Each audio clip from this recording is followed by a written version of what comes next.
I'm doing a new book at the moment called Epiphany, which is based on a series of interviews with people about how they discovered their talent. I'm fascinated by how people got to be there. It's really prompted by a conversation I had with a wonderful woman who most people have never heard of. She's called Gillian Lynne. Have you heard of her? Some have. She's a choreographer, and everybody knows her work. She did Cats and Phantom of the Opera. She's wonderful. I used to be on the board of the Royal Ballet in England, as you can see. And anyway, Gillian and I had lunch one day. I said, how'd you get to be a dancer? And she said it was interesting. When she was at school, she was really hopeless. And the school in the 30s wrote to her parents and said, we think Gillian has a learning disorder. She couldn't concentrate. She was fidgeting. I think now they'd say she had ADHD. Wouldn't you? But this was the 1930s, and ADHD hadn't been invented, at this point, so it wasn't an available condition. People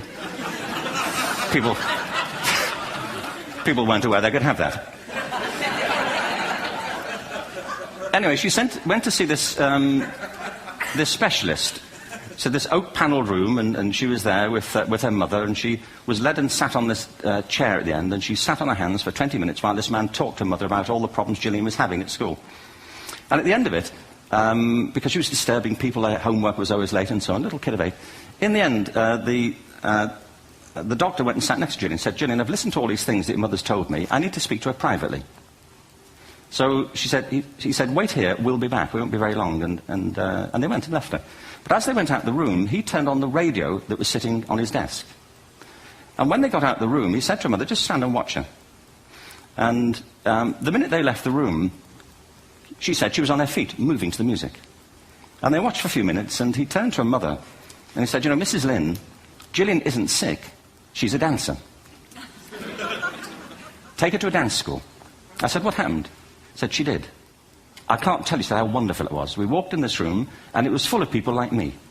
People who couldn't sit still. People who had to move to think. Who had to move to think. They did ballet, they did tap, they did jazz, they did modern, they did contemporary. She was eventually auditioned for the Royal Ballet School. She became a soloist. She had a wonderful career at the Royal Ballet. She eventually graduated from the Royal Ballet School, found her own company, the Gillian Lynne Dance Company, met Andrew Lloyd Webber. She's been responsible for some of the most successful musical theatre productions in history. She's given pleasure to millions, and she's a multi-millionaire.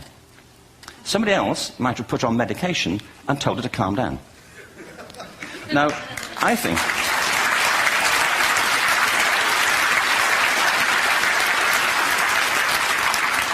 What I think it comes to is this. Al Gore spoke the other night about ecology and the revolution that was triggered by Rachel Carson. I believe our only hope for the future is to adopt a new conception of human ecology, one in which we start to reconstitute our conception of the richness of human capacity. Our education system has mined our minds in the way that we strip-mine the earth for a particular commodity, and for the future it won't serve us.